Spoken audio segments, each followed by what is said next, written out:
Well, hi, good morning. Thanks so much for coming and keeping me company here. January 10th it is, 2023. So I pretty much worn myself out on doing antenna tests for now.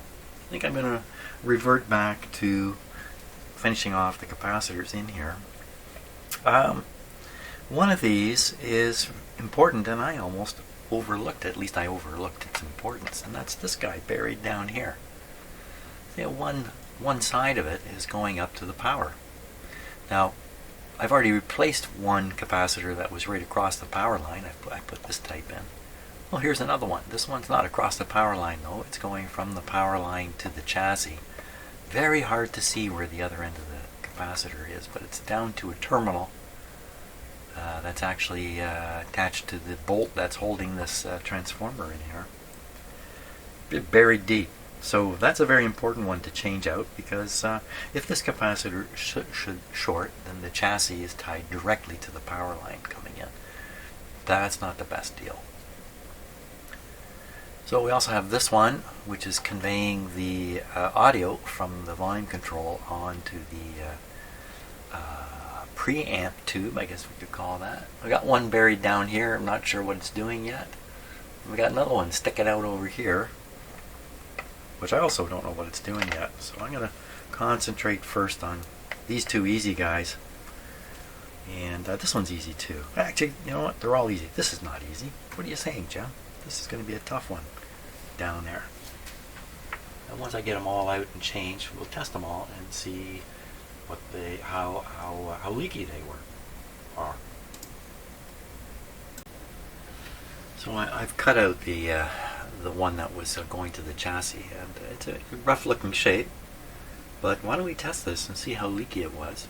And I still have the capacitor that was here, which we can also test. It's sitting right here. I'm just curious about the condition of these capacitors.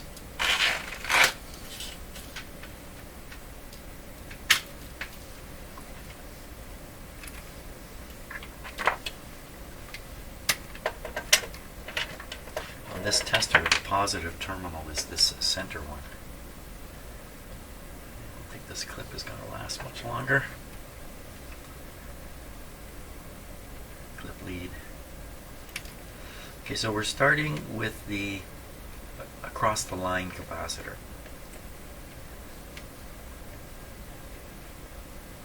Okay, 50 volts. And how leaky are you? Whoops, something shaky here.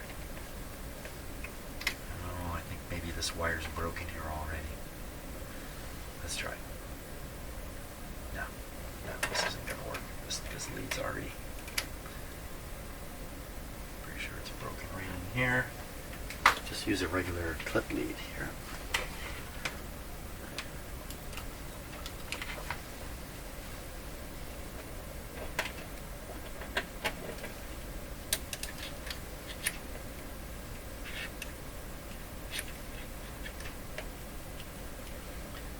I don't know why the eye was jumping around. Okay, we're ready now. So it's opening right up. Hard to see in the camera here. Just rearrange myself. Make the eye a little more visible.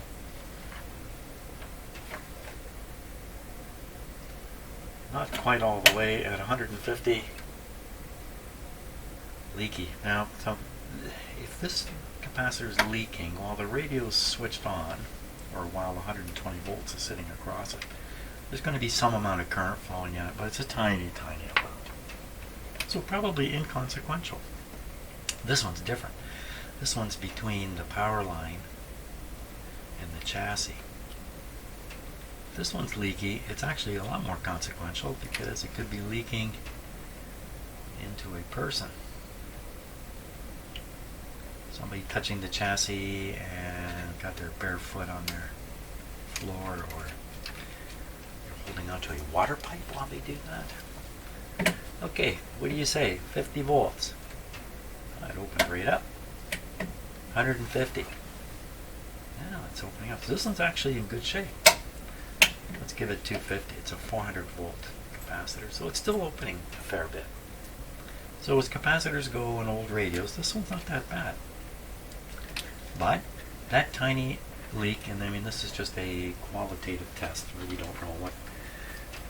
We really don't know too much quantitatively about the capacitor. So would this leak enough current to give you a dangerous shock? I don't know.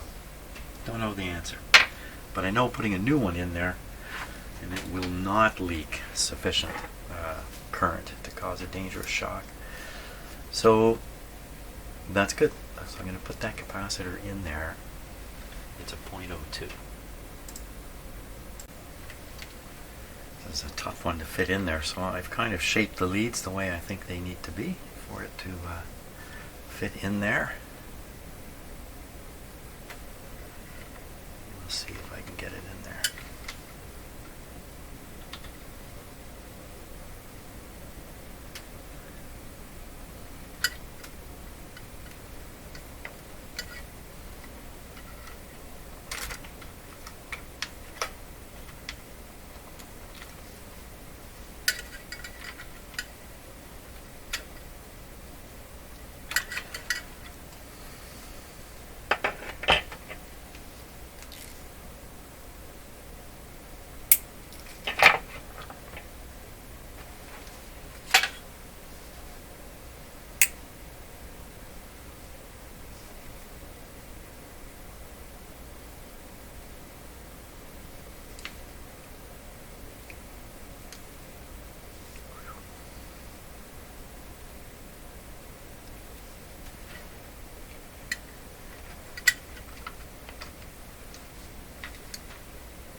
Looks like I can solder that end of it.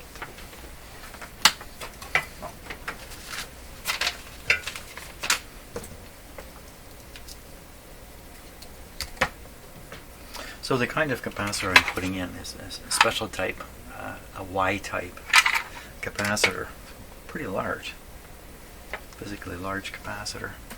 And I think the idea is it's not going to catch fire under any circumstances. I think that's basically the idea of it. Of course, think about the old guys are wax and paper. I mean, they're built to burn.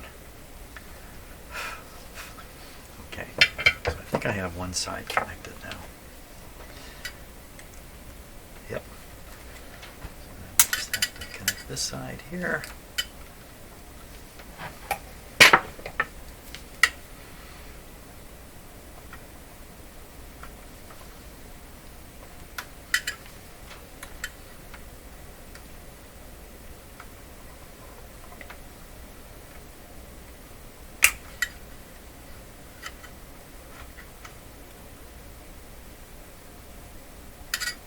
Good.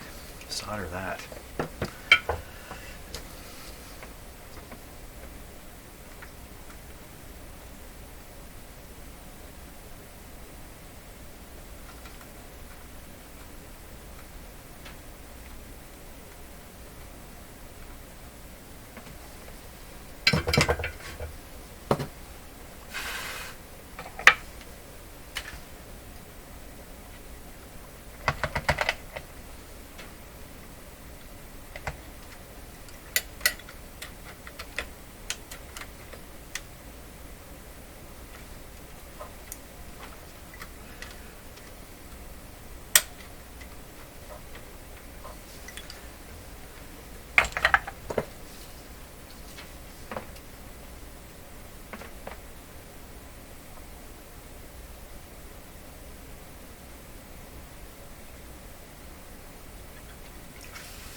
There we go.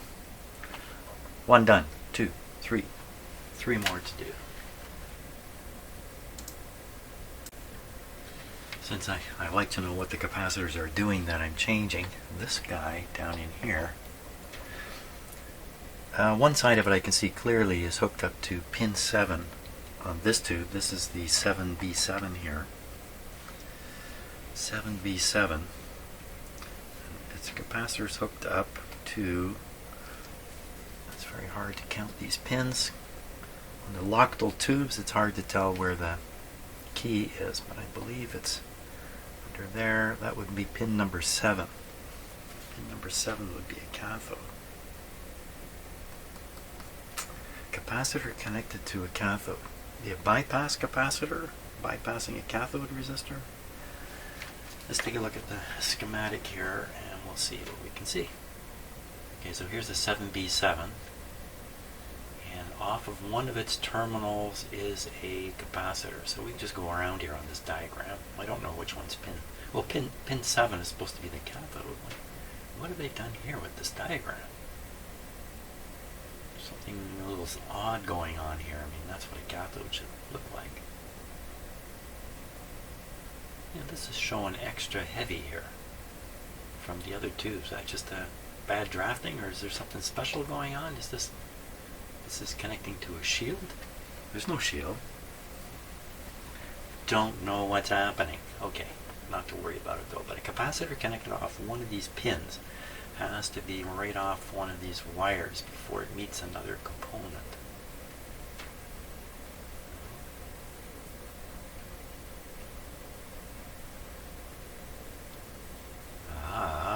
Here we are. Number 11. Wow, looks like it says 0.05. That's got to be microfarads. It almost looks like picofarads, but it's got to be microfarads. So what is this? So this is the screen. Yeah, screen is a very important capacitor. This guy's job is to make sure there's no signals traveling around on here. Just a DC voltage. So he's got to be working properly. It can be leaky. Leaky won't hurt. A little bit of a leak won't hurt. But capacitance has to be there. So I think that's worth changing out.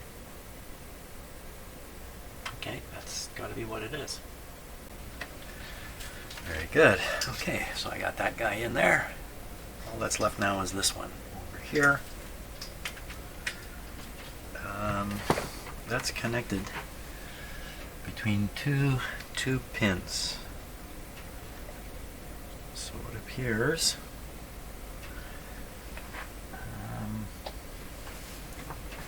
wait a minute, this no, don't fool me now. Oh, I'm being fooled. Yeah, it's still between two tube pins, but not the pins I thought. There we are. Let me get a good look at that. So it's that pin and that one. Okay, let me sort out what this capacitor is in the circuit, and we'll cut it out and we'll test all those capacitors. Okay, so what I've noticed is one of the leads of the capacitor ties to a terminal, this one here. And this is the output tube here. This is the rectifier tube. Output tube here, and the wire carries on into the output transformer. So that should be easy to find on the schematic. Just look for the output transformer lead that's got a capacitor on it, and what's it doing coming over to the rectifier tube? Probably just finding a place to go to ground or something like that. Let's look at the schematic and we'll see what's up. Okay, so this is the tube we're near. No, this one. This is the tube we're near. And that's this guy here. So now we're looking for a capacitor tied right to a terminal. Well, there's a capacitor tied right to this terminal. And it would be tied, well, it's not. It's going to a spot on another tube. It's going to a spot on the rectifier tube.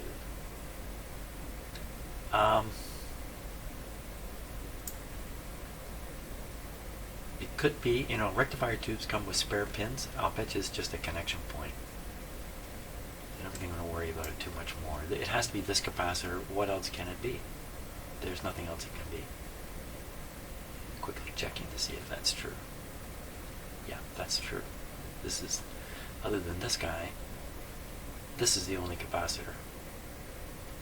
And I already did this. I did this early on. So this is the guy. Looks like 0.0, well, I could guess 4. But, almost 0.05 is going to be fine in there too. Looks like 4 though, doesn't it? I had another schematic that was sent to me by a viewer, perhaps you. And unfortunately, it's really not the same radio at all. It was sent to me as if it was the American version of this, but it's really not. It's a multi-band radio. So I don't think I'm going to look at it to try to pick up this value.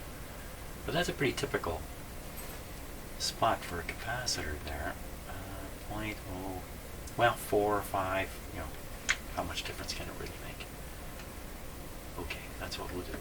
Maybe when I take it out, we'll see the size of it. Hey, now there's some good thinking. Good thinking. Okay, so we're going to cut it out. This capacitor appears to be in very good shape. 0.05 written right on it. Why the red tape on it? It's got red tape around it. Appears to have some words here. Uh-oh. Uh-oh, uh-oh, uh-oh. What words are those? These words are,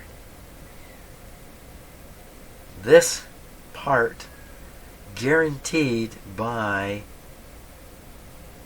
Reed and Campbell. Reed and Campbell.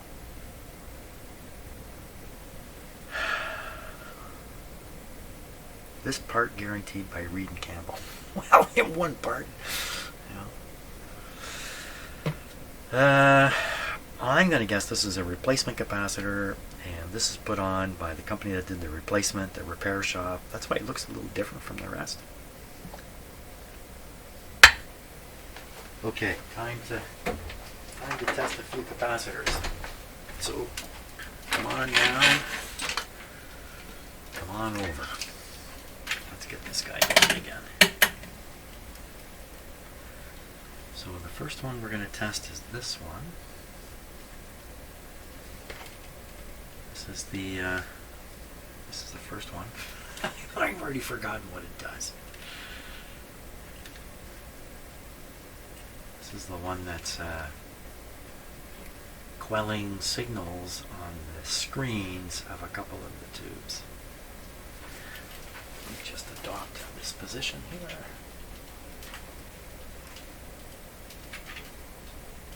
Okay, you can kind of see the gap. There we go, 50 volts. 150, it's not going to open. So not as good as the last one. Not a horror story again, but again, depends what position it's in. This was in the screen position. Assuming its capacitance is still there, not really a big deal.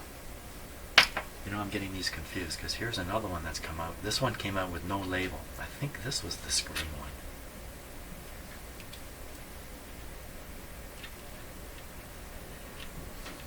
The screen queller. What about you? Oh, gotta move over here again.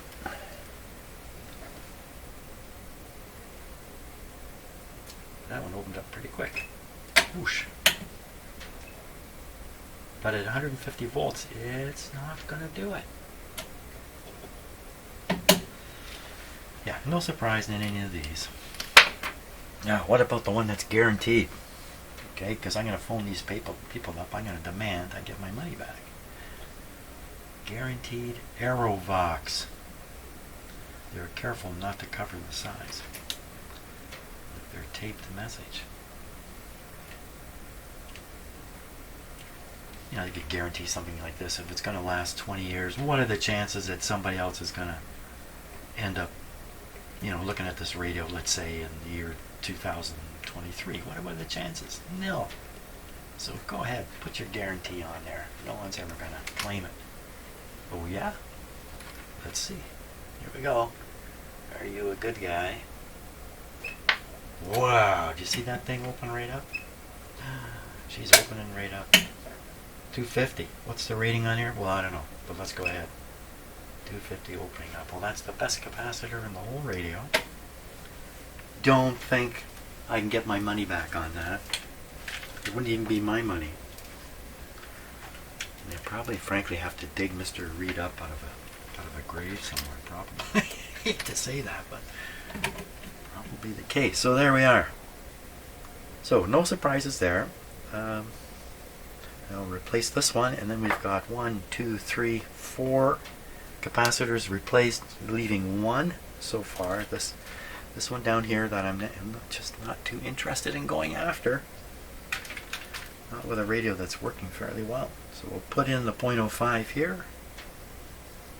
And what kind of voltage on this guy?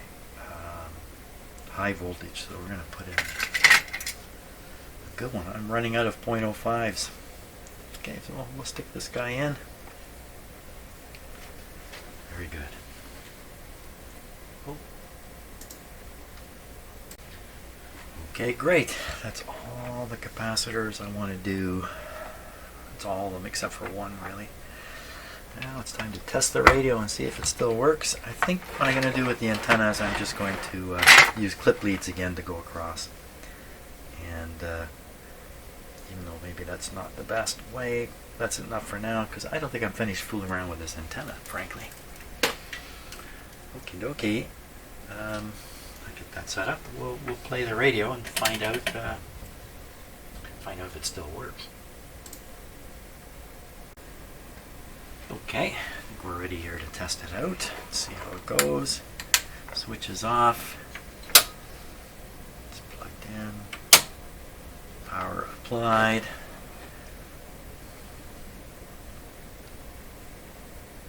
.111 volts.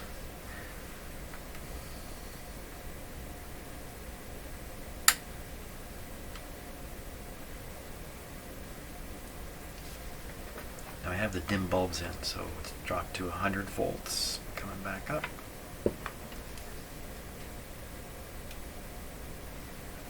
Volume. Here it comes.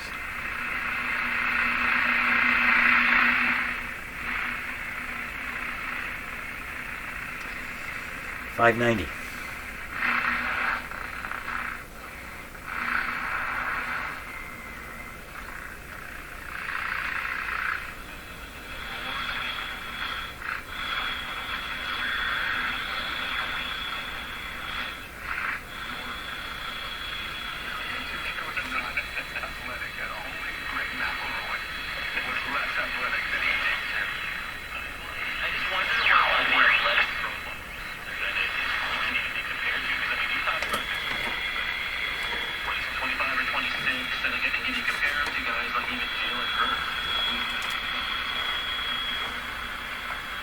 So null point this way. The maximum's got to be like that. Let's see what else we can get.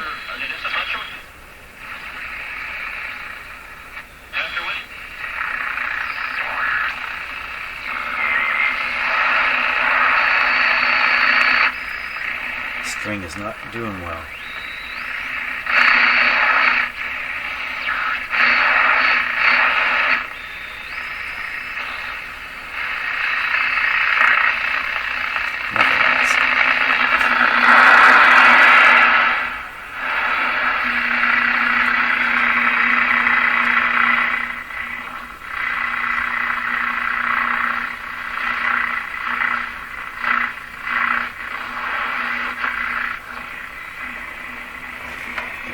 for 860 here.